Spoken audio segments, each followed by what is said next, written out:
ഇന്നത്തെ വീഡിയോയിൽ ഇപ്പോൾ ഞാൻ പറയാൻ പോകുന്നത് ഒരു ട്രിപ്പ് പോകുമ്പോൾ നമ്മൾ എന്തൊക്കെ കാര്യങ്ങളാണ് ശ്രദ്ധിക്കേണ്ടതെന്നാണ് കേട്ടോ. അപ്പോൾ നമ്മൾ ആദ്യം ചെയ്യേണ്ട ഒരു കാര്യം എന്ന് പറഞ്ഞാൽ നമ്മുടെ ഈ എൻജിൻ ഓയിലാണ് ആദ്യം നമ്മൾ ചെക്ക് ചെയ്യേണ്ടത്. ഇതാണ് നമ്മുടെ എൻജിൻ ഓയിൽ ചെക്ക് ചെയ്യേണ്ട സംഭവം. ഞാനിപ്പോൾ എടുത്ത് കാണിക്കണില്ല. അപ്പോൾ ഇതിലാണ് നമ്മുടെ എൻജിൻ ഓയിൽ സംഭവങ്ങളൊക്കെ നമ്മൾ നോക്കുക. അപ്പോൾ അതാണ് ആദ്യം നമ്മൾ ശ്രദ്ധിച്ചിട്ട് നോക്കി അതിനെ ഓയിലൊക്കെ കറക്റ്റില്ലെന്ന് നോക്കേണ്ടത്.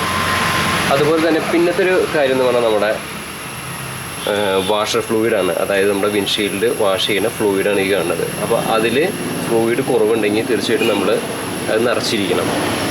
അപ്പോൾ ഈ രണ്ട് കാര്യങ്ങൾ നമ്മൾ മറക്കാതെ ചെയ്യണം.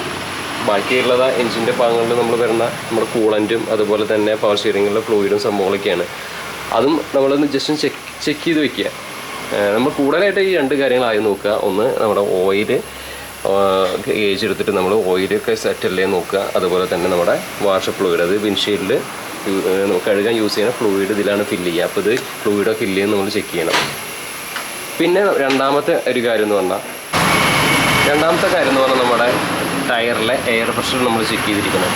ഇത് നമുക്ക് സെറ്റ് അല്ലെങ്കിൽ വളരെ ബുദ്ധിമുട്ടാണ് നമ്മൾ ഒരു ലോങ് ട്രിപ്പൊക്കെ പോവുകയാണെങ്കിൽ. അപ്പോൾ അതുകൊണ്ട് തന്നെ നമ്മൾ ടയർ പ്രഷർ ഒക്കെ നമ്മൾ സെറ്റ് ചെയ്തിട്ട് വെക്കണം ഒരു ലോങ് ട്രിപ്പ് പോകുമ്പോൾ. പലപ്പോഴും നമ്മൾ വിട്ടുപോകേണ്ട ഒരു കാര്യമാണ് നമ്മുടെ സ്റ്റെപ്പിനി ടയർ. ഈ സ്റ്റെപ്പിനി ടയറിൽ നമ്മൾ എപ്പോഴും എയറൊക്കെ ഇല്ലെങ്കിൽ തന്നെ എയർ സെറ്റ് ചെയ്തിട്ട് എപ്പോഴും വയ്ക്കാൻ നോക്കണം. കാരണം ഇതിൽ നമ്മൾ ചിലപ്പോൾ കമ്പനി വന്ന സമയത്തുള്ള ടയറൊക്കെ ഇരിക്കുന്നുണ്ടാവുക. അപ്പോൾ നമ്മൾ ഇതിലേക്ക് ശ്രദ്ധ പോകാറില്ല. പക്ഷേ ലോങ് ട്രിപ്പ് പോകുമ്പോൾ തീർച്ചയായിട്ടും നമ്മൾ ആ കാര്യങ്ങളും ശ്രദ്ധിക്കണം. അതിലെ എയറൊക്കെ ചെക്ക് ചെയ്ത് വെക്കണം.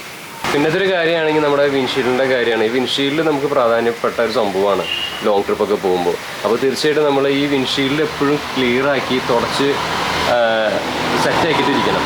അതിന് കുറുക്ക് വഴികളൊക്കെ ഉണ്ട്. എന്ന് വെച്ചാൽ നമ്മുടെ പുകയിലൊക്കെ നമ്മുടെ കയ്യിലുണ്ടെങ്കിൽ ആ പുകയില വെച്ചിട്ട് നമുക്ക് വിൻഷീൽഡ് തുടച്ചാൽ നല്ല തിളക്കം കിട്ടും. അല്ലെങ്കിൽ ഷാമ്പു ആണെങ്കിലും കുഴപ്പമില്ല. വൈറ്റ് പേപ്പർ നമ്മുടെ കയ്യിലുണ്ടെങ്കിൽ, ഒന്നും പറ്റിയെങ്കിൽ ന്യൂസ് പേപ്പർ ആണെങ്കിലും മതി, അത് വെച്ചിട്ട് നമുക്ക് നമ്മുടെ വിൻഷീൽഡ് തുടച്ച് ക്ലീൻ ആക്കി വെക്കണം. കാരണം എന്താ വെച്ചാൽ നമ്മൾ നൈറ്റിൽ പോകുമ്പോഴാണ് ബുദ്ധിമുട്ട്. ചില സമയത്ത് നമുക്ക് എന്തൊക്കെ ഉണ്ടെങ്കിലും നമ്മുടെ വണ്ടിയുടെ മുകളിൽ, ഈ ഗ്ലാസിൻ്റെ മുകളിൽ ഈ ഒരു പാട പോലെ പിടിച്ചിരിക്കും. അത് നമ്മൾ ഈ മഴ പെയ്യുമ്പോൾ അത് കോടയായിട്ട് അതിൻ്റെ ഉള്ളിൽ വീഴുകയും ചെയ്യും. അപ്പം നമ്മൾ എന്താ ചെയ്യേണ്ടതെന്ന് വെച്ചാൽ ഇതുപോലെ ട്രിപ്പ് പോകുമ്പോൾ നമ്മൾ വിൻഷീൽഡ് എപ്പോഴും ക്ലീനാക്കി വെക്കാൻ നോക്കുക. അല്ലെങ്കിൽ കുറേ ബുദ്ധിമുട്ടാണ്. അപ്പോൾ വിൻഷീൽഡ് എപ്പോഴും സെറ്റ് ചെയ്തിരിക്കണം നമ്മുടെ. അതാണ് വേറൊരു പോയിൻറ്റ്.